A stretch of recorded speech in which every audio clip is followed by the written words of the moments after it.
Welcome to my YouTube channel HR educational hub মৰমৰ ছাত্ৰ ছাত্ৰীসকল আজি আমি আলোচনা কৰিম ক্লাছ 8ৰ সায়েন্সৰ চেপ্টাৰ যেটো 1 আছে এটো শস্য উৎপাদন আৰু ব্যৱস্থাপনা এটো চেপ্টাৰৰ যিকেটা ইম্পৰ্টেন্ট এমসিকিউ আছে সেই গুটেকেটা এমসিকিউ আজি আমি আলোচনা কৰিম ইয়াৰ আগতে আলোচনা কৰিছিলো আমাৰ এই চেপ্টাৰৰ লগত জড়িত যিবোৰ প্ৰশ্নাৱলীৰ এনসাৰ আছে গুটেকেটা এনসাৰ আমি আলোচনা কৰিছো তো আজি আৰম্ভ কৰিম আমি এমসিকিউবোৰ যিবোৰ তোমাৰ কেৱল বোৰ্ড এক্সামে নহয় তোমাৰ বেলেগ বেলেগ কম্পিটিটিভ এক্সামৰ কাৰণেও এইবোৰ ইম্পৰ্টেন্ট হয় তো চাও আমি এতে প্ৰথম প্ৰশ্নটো কি কৈছে চোৱা একে জাতৰ উদ্ভিদ সৰকৈ একে ঠাইতে খেতি কৰিলে তাক কি বুলি কোৱা হয় তাক শস্য বুলি কোৱা হয় তেৰ বি নম্বৰটো কাৰেক্ট আনসাৰ হ'ব তাৰ পিছত চোৱা কি কৈছে এতে ভাৰতবৰ্ষত খাৰিফ শস্য হিচা হয় যিবোৰ তোমাৰ বাৰিষা কালত হিচা হয় সেইবোৰক কি বুলি কোৱা হয়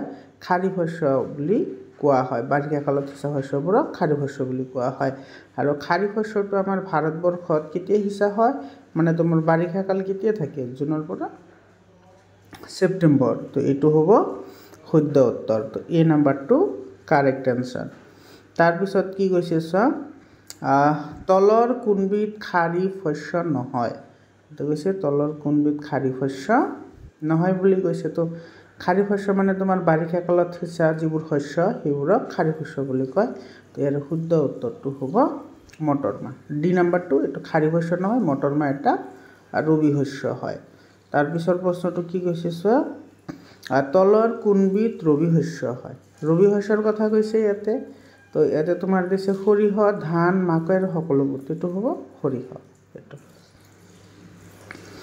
তাৰ পিছত কি কৈছে চোৱা তোমাৰ খাৰিফ শস্য আৰু ৰবি শস্য বহুতেই ইম্পৰ্টেন্ট হয় বেলেগ বেলেগ এক্সামৰ কাৰণেও হাল বোৱা পথাৰত ডাঙৰ ডাঙৰ মাটিৰ চপৰা থাকে সেইবোৰক কি বুলি কোৱা হয় সব মাটি হাল বোৱাৰ পিছত তাতে বহুত ডাঙৰ ডাঙৰ চপৰাৰ সৃষ্টি হয় নে সেইবোৰক আমি কি বুলি কওঁ দলি চপৰা এইবোৰক দলি চপৰা বুলি কোৱা হয় মৰমৰ ছাত্ৰ ছাত্ৰীসকল যদি তোমালোকৰ পিডিএফ ফাইল লাগে পিডিএফ ফাইল পাই যাবা আৰু তোমালোকে ক্লাছ 6 ৰ পৰা ক্লাছ 10 লৈকে এছামিজ মিডিয়ামত মানে অসমীয়া মাধ্যমত সায়েন্স মেথছৰ সকলো ধৰণৰ প্ৰশ্নৰ এনসাৰ এটোতে পাই যাবা আৰু তোমালোকে বোৰ্ড এক্সামৰ কাৰণে এটো প্ৰিপাৰেচনৰ কাৰণে তোমালোকে ভিডিঅবোৰ পাই থাকিবা তোমালোকে চেনেলটো সাবস্ক্ৰাইব কৰা আৰু তোমাৰ বন্ধু বান্ধৱীৰ সৈতে শেয়াৰ কৰা আগবাঢ়িছো আগৰ প্ৰশ্নটোলৈ তলৰ কোনবিধ ৰাসায়নিক সাৰ সো আমি সাৰ পাইছিলো দুই প্ৰকাৰ এটা হৈছে জৈৱিক সাৰ এটা ৰাসায়নিক সাৰ তো গোবৰ সাৰ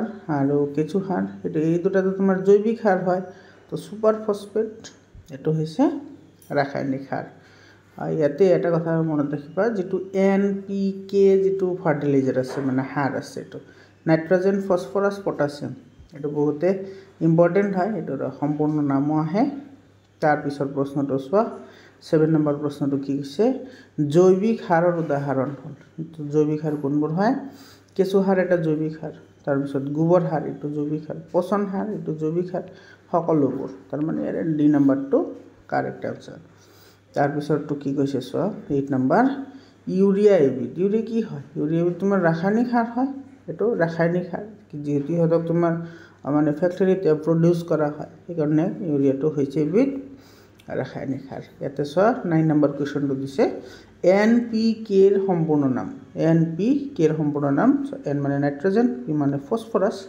আৰু হৈছে কে মানে পটাছিয়াম তেৰ বি নম্বৰটো নাইট্ৰজেন ফসফৰাছ পটাছিয়াম এতে নাইট্ৰজেন পটাছিয়াম ফসফৰাছ উল্টা দি আছে তো এটো নহয় তাৰ পিছত পটাছিয়াম ফসফৰাছ নাইট্ৰজেনটো একেবাৰে লাষ্টত আহিছে তো এটো নহয় তেৰ বি নম্বৰটো কাৰেক্ট আনসাৰ 10 নম্বৰ প্ৰশ্ন বহুত ইম্পৰ্টেন্ট হয় ভেৰি ইম্পৰ্টেন্ট মাহজাতীয় উদ্ভিদৰ শিপাত থকা নাইট্ৰজেন যৌগীকৰণ কৰা ব্যাক্টেৰিয়া বীজ মাহজাতীয় মানে যেনেকৈ আমাৰ মটৰমাহ আছে বা আলু আছে সেইবোৰ আলু খেতি আছে সেইবোৰত শস্যৰ লগতে বা তোমাৰ যিখিনি গুটি হয় হেতুৰ লগতে এটা শিপাৰ লগত জড়িত হৈ এটা সহজীৱী ব্যাক্টেৰিয়া আছে আৰু সেই ব্যাক্টেৰিয়া বিধৰ নাম কি সেই ব্যাক্টেৰিয়া বিধৰ নাম হৈছে ৰাইজোবিয়াম এটোৰ নাম হৈছে ৰাইজোবিয়ামৰ কাম হৈছে বায়ুমণ্ডলৰ পৰা নাইট্ৰজেন গ্ৰহণ কৰি হেতু উদ্ভিদৰ পোষক দ্ৰব্য হিচাপে ব্যৱহাৰত সহায় কৰা আৰু নাইট্ৰজেন নহ'লে উদ্ভিদ এটা তাৰমানে বৃদ্ধি নহয়, কাৰণ নাইট্ৰজেন উদ্ভিদৰ কাৰণে আটাইতকৈ প্ৰয়োজনীয় পোষক দ্ৰব্য। তাৰপিছত কি কৈছে চব মোষ্ট ইম্পৰ্টেণ্ট হয়, উদ্ভিদৰ দেহত কিমান শতাংশ পানী থাকে? তো উদ্ভিদৰ দেহত তোমাৰ 90% পানী থাকে। কিমান পাৰ্চেণ্ট? 90%। আৰু মনত ৰাখিবা মানৱ দেহত তোমাৰ 70 to 80% পানী থাকে। 70ৰ পৰা 80% পানী থাকে মানুহৰ দেহত। আৰু এই পানীটো থাকে ক'ত? তোমাৰ কোষত থাকে। আৰু কোষৰ ক'ত থাকে? কোষ প্ৰদেশত থাকে আৰু ব্লাডত থাকে, মিহলি হৈ থাকে এই দুটা। তাৰপিছতো আছে তোমাৰ খেতি পথাৰত সাধাৰণতে কিছুমান অলাগতিয়াল উদ্ভিদ গজে। এই উদ্ভিদবোৰ হ'ল খেতি পথাৰত যিবোৰ অলাগতিয়াল উদ্ভিদ গজে সেইবোৰক তোমাৰ কি বুলি কোৱা হয়? অপতৃণ বুলি কোৱা হয়, বা এইটোক আমি উইডছ বুলিও জানো। এইটো উইডছ, WEEDH, উইডছ।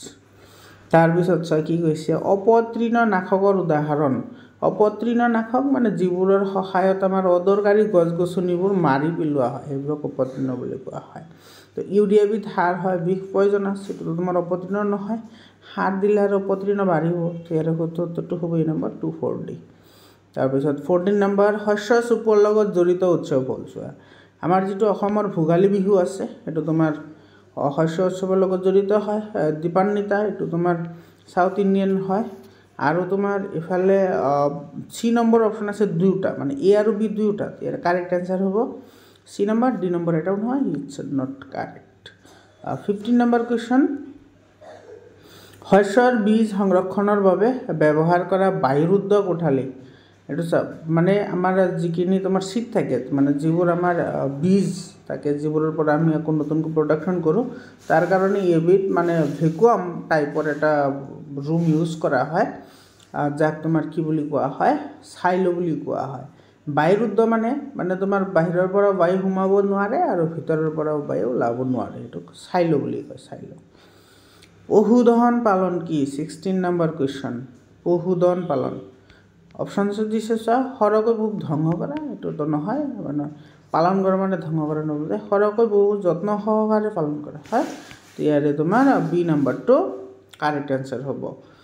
তাৰপিছত তোমাৰ কি কৈছে? এইটো 17 নম্বৰ আছে, ধান সিঁচা হয়। ধান হৈছে খাৰিফ শস্য, মানে বাৰিষা কালত সিঁচা হয়। তো বি নম্বৰটো কাৰেক্ট এনচাৰ হয়। বুজি পালা?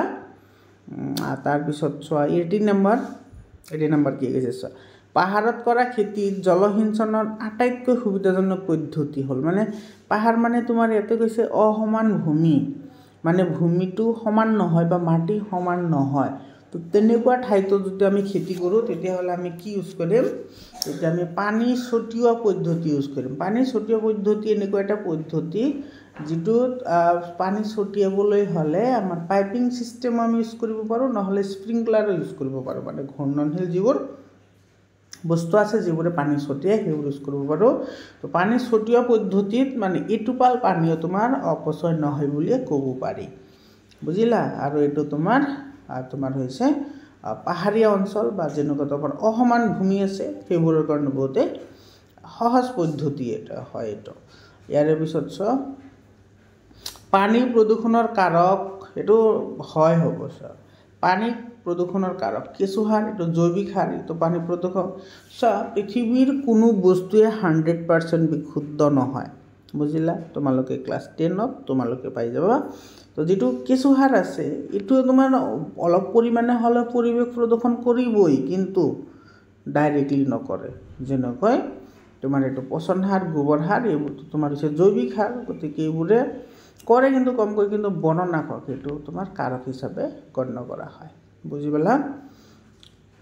তাৰপিছত আছে তোমাৰ 20 নম্বৰ, কোনো ধৰণৰ বাহ্যিক পোষক ব্যৱহাৰ নকৰাকৈ মাটিত পোষক দ্ৰব্য ঘূৰাই অনাৰ সহজ পদ্ধতি হ'ল। ভেৰি ইম্পৰ্টেণ্ট হয়। কোনো ধৰণৰ বাহ্যিক পোষক মানে তোমাৰ সাৰ প্ৰয়োগ নকৰি, জৈৱিক সাৰেই হওক বা ৰাসায়নিক সাৰেই প্ৰয়োগ হওক, সেইবোৰ আমি নকৰাকৈ কি কৰিব পাৰোঁ?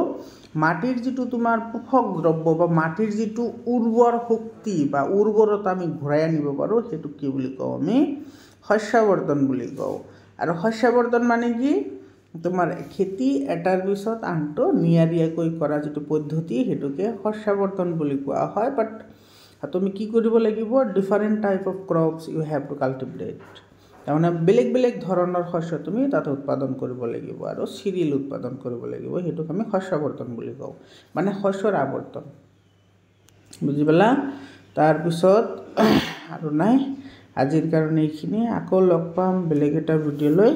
ধন্যবাদ।